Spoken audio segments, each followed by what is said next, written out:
முக்கிய செய்திகளை பார்த்து வருகிறோம். கல்பாக்கம் அருகே கார் விபத்தில் 4 பேர் உயிரிழந்திருப்பதாக தகவல்கள் வெளியாகியிருக்கின்றன. இது தொடர்பான முழு விவரங்களை தர இணைகிறார் எமது செய்தியாளர் ஸ்ரீராம். அவரிடம் பேசலாம். வணக்கம் ஸ்ரீராம், விவரங்களை நீங்க பதிவு செய்யலாம்.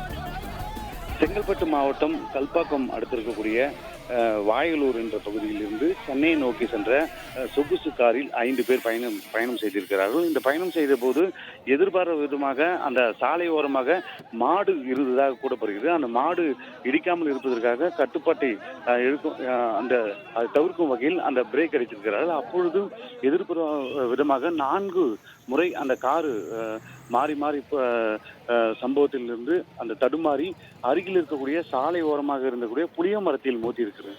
அந்த புளிய மரத்தில் மோதியின் அதிவேகமாக காரணமாக சம்பவ இடத்தில் 3 இளைஞர்கள் பலியாக இருக்கிறார்கள்.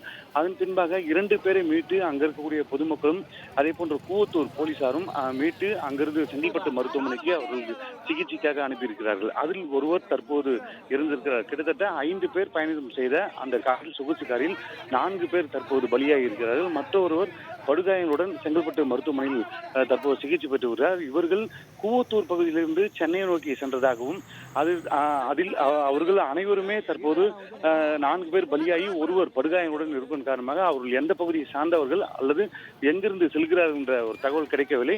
இருப்பினும் அவர்கள் கூவத்தூரிலிருந்து தான் அந்த கல்பாக்கம் வழியாக கூவத்தூர் வழியாக சென்றபோதுதான் புளிய மரத்தில் மோதி தற்போது சம்பவ இடத்திலே 3 பேர் பலி. தற்போது மருத்துவமனைக்கு செல்லும்போது ஒருவர் பலி, 4 பேர் பலி. ஒருவர் ஆபத்தான நிலையில் செங்கல்பட்டு மருத்துவமனையில் அனுமதிக்கு வருகிறார்கள். தற்போது போலீசார் விசாரணை மேற்கொண்டு வருகிறார்கள். விவரங்களுக்கு நன்றி ஸ்ரீராம்.